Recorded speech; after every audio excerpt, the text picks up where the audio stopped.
किसी गांव में सिम्बू नाम का एक लड़का रहता था। सिम्बू वैसे तो बहुत ही बुद्धिमान था, पर इसके साथ साथ वो बहुत ही ज्यादा आलसी भी था और कोई भी काम नहीं करता था। वो सारा दिन घर में पड़ा रहता था। इसकी इस बात से तंग आकर एक दिन उसकी माताजी उसके पास आती हैं। बेटा सिम्बू, तू सारा दिन घर में पड़ा रहता है और कोई काम भी नहीं करता। ऐसा कब तक चलेगा बेटा? तेरी उम्र के सभी लड़के अपने अपने काम धंधे पर लग गए हैं और अपना अपना घर अच्छे से संभाल रहे हैं। अब तेरे पिताजी भी बूढ़े हो चुके हैं। वो कब तक तुझे घर में बिठाकर खिलाएंगे? उठ जा बेटा और जाकर कोई काम ढूंढ ले। माँ कैसी बात करती है? ऊपर वाला जब किसी को दुनिया में भेजता है तो उसके हिस्से का खाना पानी भी साथ ही लिखकर भेजता है। मेरी किस्मत में जितना मेरा खाना पानी लिखा हुआ है उतना मुझे मिल ही जाएगा, तो फिर बेकार की मेहनत क्यों करनी? जब सही समय आएगा तो मैं काम करने चला जाऊंगा। इतने में ही सिम्बू के पिताजी भी वहाँ आ जाते हैं। ऐसी बात नहीं है बेटा, भगवान भी उसी का साथ देते हैं जो खुद की मदद करता है। और जीवन में सिर्फ खाना पानी ही सब कुछ नहीं होता, अपने आराम की चीजों को पाने के लिए भी कुछ करना होता है। अब बहाने बनाना बंद कर और दूसरे गांव के बाजार में जाकर किसी दुकान पर कोई काम ढूंढ ले। ठीक है पिताजी, अगर आपकी ऐसी ही इच्छा है तो मैं जाता हूँ और जल्दी ही कुछ पैसे कमाकर ले आता हूँ। ठीक है बेटा, तो उठकर तैयार हो जा और मैं तेरा सामान और रास्ते के लिए कुछ खाना बांध देती हूँ। इसके बाद सिम्बू की माँ उसका सामान बांधने चली जाती है और सिम्बू तैयार होने चला जाता है। हे भगवान, मेरे बेटे को बुद्धि और हिम्मत दे ताकि वो कुछ पैसे कमा पाए। कुछ ही समय में सिम्बू सारा सामान लेकर काम ढूंढने के लिए घर से निकल जाता है। सिम्बू एक जंगल से जा रहा होता है तो अचानक एक पालतू कुत्ता उसके सामने आकर भौंकने लगता है। अरे, ये तो किसी का पालतू कुत्ता है, पर ये इस जंगल में कैसे आया? लगता है ये अपने मालिक के घर से भागकर इस जंगल में भटक गया है। पर किसी का भी कुत्ता हो, मुझे इससे क्या? मुझे तो इससे बचते हुए दूसरे गांव में जाना है। इसका कुछ करना होगा ताकि ये मुझे काट न ले। फिर सिम्बू कुछ सोचता है और उसकी नजर वहाँ पड़ी एक रस्सी पर पड़ती है। अरे वाह, मेरी किस्मत, कुत्ते को बांधने के लिए रस्सी भी मिल गई। ये हुई ना बात। फिर सिम्बू अपने थैले से रोटी निकालकर कुत्ते को डालता है और जब कुत्ता रोटी खाने लगता है तो वो उसके गले में रस्सी बांधकर एक पेड़ से बांध देता है। चल बेटा, जितना भौंकना है भौंक ले, पर अब काट नहीं पाएगा।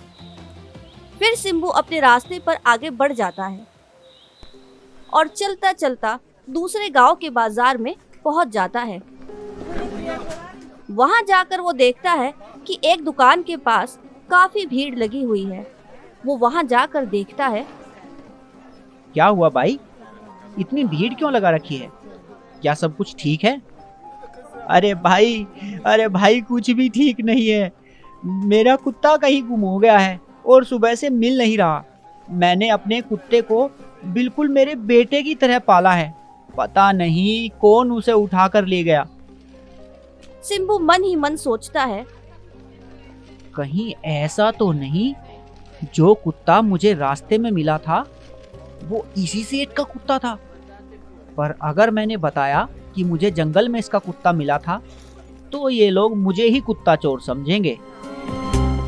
फिर सिम्बू अपनी बुद्धि लगाकर कुछ सोचता है और सेठ से बोलता है, अरे बस इतनी सी बात, लाओ अपना हाथ आगे लाओ।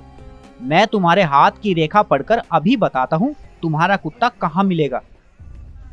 सेठ पहले तो संकोच करता है, फिर अपना हाथ सिम्बू को दिखाता है।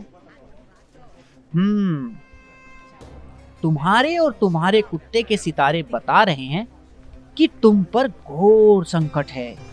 तुम्हारा कुत्ता मिलना तो मुश्किल लग रहा है। अरे अरे अरे अरे, रुको रुको रुको रुको, ये रहा, दिख गया। तुम्हारे कुत्ते को तो तुम्हारे किसी दुश्मन ने चुराकर गांव के बाहर वाले जंगल में बांध रखा है। चलो मैं रास्ता दिखाता हूँ, तुम्हारी रेखाओं में साफ दिख रहा है। फिर सिंबू, सेठ और कुछ आदमी जल्दी जल्दी जंगल की ओर चल पड़ते हैं और उसी स्थान पर पहुंच जाते हैं जहां सिंबू ने कुत्ते को बांधा था। लो सेठ जी, ये रहा आपका कुत्ता। देखो यही है या मैंने किसी और की रेखाएं पढ़ दी? अरे वाह भाई, तुम तो बहुत ही बड़े अंतर्यामी हो। यही मेरा कुत्ता है। तुम्हारा बहुत बहुत धन्यवाद। तुम कौन हो भाई? पहले तो कभी दिखाई नहीं पड़े। मैं पड़ोस के गांव से इस गांव के बाजार में कुछ काम ढूंढने आया था। मेरे लायक कुछ काम हो तो बताओ, मेरी थोड़ी मदद हो जाएगी। अरे नेकी और पूछ पूछ, तुम्हारे जैसे ज्ञानी आदमी की जरूरत तो सभी को होती है। अगर तुम चाहो तो मेरी दुकान पर नौकरी कर सकते हो, मैं तुम्हें अच्छे पैसे दूंगा।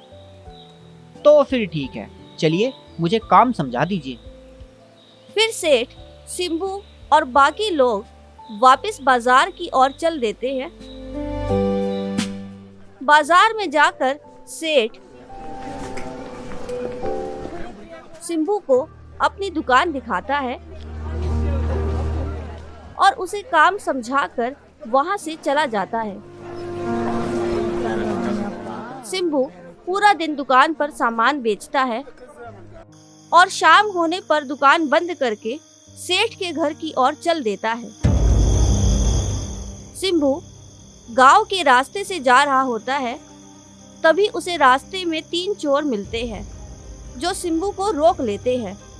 रुक बे, कहाँ जा रहा है? मैं तो घर जा रहा हूँ। तुम कौन हो भाई? हम चोर हैं, आज तुझे यहाँ लूटने आए हैं। तेरे पास जो भी है हमें दे दे। सिंबू इस परिस्थिति में बिना घबराए हुए अपनी बुद्धि से काम लेता है और चोरों से बोलता है, अरे भाई, अब अपनों को भी लूटोगे क्या? अपना? कौन अपना? तू क्या मेरे मामा का लड़का है? अरे नहीं, मामा का लड़का नहीं हूँ, पर मैं भी तुम्हारी तरह ही चोर हूँ। बस फर्क सिर्फ इतना है कि तुम मिलकर चोरी करते हो और मैं अकेले चोरी करता हूँ। अच्छा, ये बात है। फिर तो ठीक है, आज से तुम अकेले चोरी नहीं करोगे, बल्कि हमारे साथ मिलकर चोरी करोगे।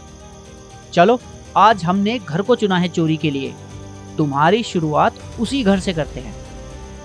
बेचारा सिंबू खुद ही अपने जाल में फंस गया था। अब वो करता भी तो क्या करता। जान बचाने के लिए वो भी चोरों के साथ चल पड़ा। चोर सिंबू के उसी घर के सामने जाकर रुकते हैं जिस घर में वो सेठ रहता था, जिसके यहाँ सिंबू काम करता है। ये घर? कोई और घर नहीं है क्या चोरी करने के लिए? मुझे नहीं करनी यहाँ चोरी। क्यों? तू क्या सेठ को जानता है क्या, जो यहाँ चोरी करने से मना कर रहा है? नहीं नहीं नहीं, मैं इस सेठ को नहीं जानता, पर मुझे इस सेठ के बारे में पता है। ये बहुत ही कंजूस सेठ है। इसके घर में हमें कुछ नहीं मिलेगा। चलो किसी और घर में चलते हैं चोरी करने। बकवास मत कर, हम बहुत दिनों से सेठ पर नजर रखे हुए हैं और हमें पता है इसके घर में काफी माल है। अब चुपचाप चल और अपना काम कर। सिंबू पहले तो मन ही मन बहुत घबराता है, फिर सोचता है, अरे ये सेठ कौन सा मेरा सगा है, इसने मुझे काम ही तो दिया है। इसके घर को लूटने में मुझे क्या नुकसान हो सकता है? जो होगा देखा जाएगा। अब अपनी जान इन चोरों से बचानी है तो इस सेठ को लूटना ही पड़ेगा। इतना सोचकर सिंबू चोरों के साथ एक खिड़की से सेठ के घर में घुस जाता है। अंदर जाकर सभी चोर अलग अलग कमरों में पैसे ढूंढने चले जाते हैं और सिंबू किसी दूसरे कमरे में जाता है। अरे वो सब तो अलग अलग कमरों में चोरी करने चले गए और मुझे तो ताला तोड़ना भी नहीं आता। चोरी क्या खाक करूंगा। छोड़ो, थोड़ी देर ऐसे ही बैठ जाता हूँ। जब सब जाने लगेंगे तो बोल दूंगा इस कमरे में कुछ भी नहीं है। इस तरह मुझे चोरी भी नहीं करनी पड़ेगी और चोरों से माल भी मिल जाएगा। तभी सिंबू की नजर वहां रखे पीतल के घड़े पर पड़ती है। रोशनी कम होने की वजह से पीतल का घड़ा भी सोने की तरह चमक रहा था। सिंबू को लगा कि वो सोने का घड़ा है। अरे वाह, मेरी किस्मत के भी क्या ही कहने। ताला तोड़ने की जरूरत ही क्या है जब पूरे सोने का घड़ा बाहर ही पड़ा है। ये तो लॉटरी लगने जैसा है। सिंबू लपक कर उस घड़े को उठा लेता है। ये तो काफी भारी घड़ा है, इसके तो बहुत अच्छे दाम मिल जाएंगे।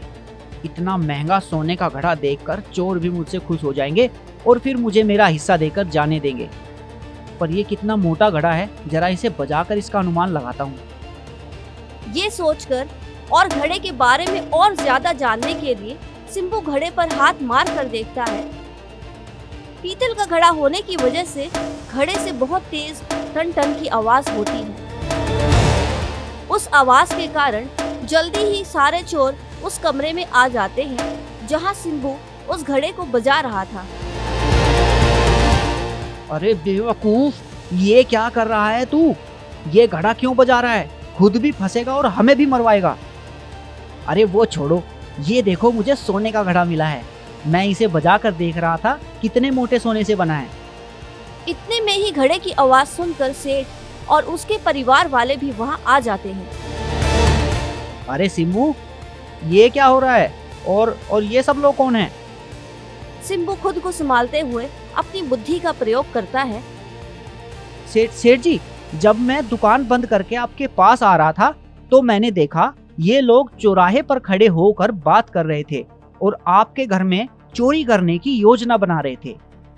मैंने ये देखा और आपको बचाने के लिए इनके साथ हो लिया और यहाँ आकर इन लोगों को पकड़वाने के लिए मैंने ये घड़ा बजा दिया। अरे वाह सिंबू, ये तो तुमने बहुत ही अच्छा काम किया। आज तुम्हारी वजह से मैं लुटते लुटते बच गया। तुम जरा बैठो और मैं इन चोरों को पुलिस को देकर आता हूँ। इतना कहकर सेठ उन चोरों को लेकर वहां से चला जाता है और फिर थोड़ी देर बाद वापस आता है। सिंबू, आज तुम्हारी वजह से मेरा बहुत नुकसान होने से बच गया, इसलिए ये लो 10,000 रुपए, ये है तुम्हारा इनाम। सिंबू इनाम के 10,000 रुपए खुशी खुशी ले लेता है और अगले दिन अपने घर के लिए निकल जाता है और घर जाकर इनाम के पैसे अपने पिताजी को देता है। सिंबू बेटा, इतने सारे पैसे, वो भी एक ही दिन में? कहीं तूने पैसे कमाने के लिए कोई गलत काम तो नहीं किया? नहीं पिताजी। फिर सिंबू सारी बातें अपने माँ बाप को बताता है। चलो, ये तो बहुत ही अच्छा हुआ। इसी को कहते हैं, अगर किस्मत साथ दे और बुद्धि से काम लिया जाए तो सारा खेल सही होता है।